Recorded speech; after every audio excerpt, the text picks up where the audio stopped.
আরে কি জানি খাওয়াইয়া আর ঘুমলায় রাখছে রাইখা তারপর কেটে ফেলছে, 2 টুকরা করছে। আর শিকা হচ্ছে গিয়া তার স্থানটা যে কেটেছে ওইটা হাতে করে নিয়ে এইভাবে বসে আছে, তার হাতে আছে এখনো। আমার ঘরের ড্রেসিং টেবিলের আয়নার সাথে মাথায় বাড়ি দিছে, আয়নাটা ভেঙে গেছে আর টুকরা এখানে লাগছে, কাইটাও গেছে। সাকিব যে জায়গায় থাকে ওই জায়গায় কিন্তু শিকার 2টা হাজবেন্ড। ও যে 5 লাখ টাকা চাইছে, আমার যদি সেরকম তৈফক থাকতো। একটি মানুষের কিভাবে 3টি হাজবেন্ড হয়, আবার 3টি হাজবেন্ড তারা একসাথে এক ঘরে কিভাবে থাকে। আর এটা যে একটা কাজটা করছে অবশ্যই একটা প্ল্যানিং বিষয় ছিল। প্ল্যান না করে এই কাজটা কেউ করতে পারে না।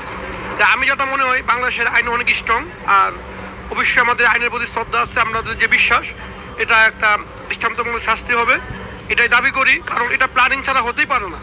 তো আমরা যারা চাচ্ছি এটা একটা সুস্থ একটা তদন্ত হোক, বিষয়টা আসলে কি জনগণ অবশ্যই দেখবে। যেহেতু আমরা এখানে ছিলাম না, হয়তো এভাবে আসলো, হয়তো বন্ধুর মতন হয়তো কিছু একটা দেখাইছে যে আমরা আসলে বন্ধু, আমরা একসাথে থাকবো বা এরকম কিছু একটা হতে পারে, কিন্তু ভিতরে আপনার ভিতরে কি আছে আমার ভিতরে কি আছে সেটা তো আর বলার মতো নাই। হয়তো একটা প্ল্যানিং ছিল ভাবে ওকে বিষয়টা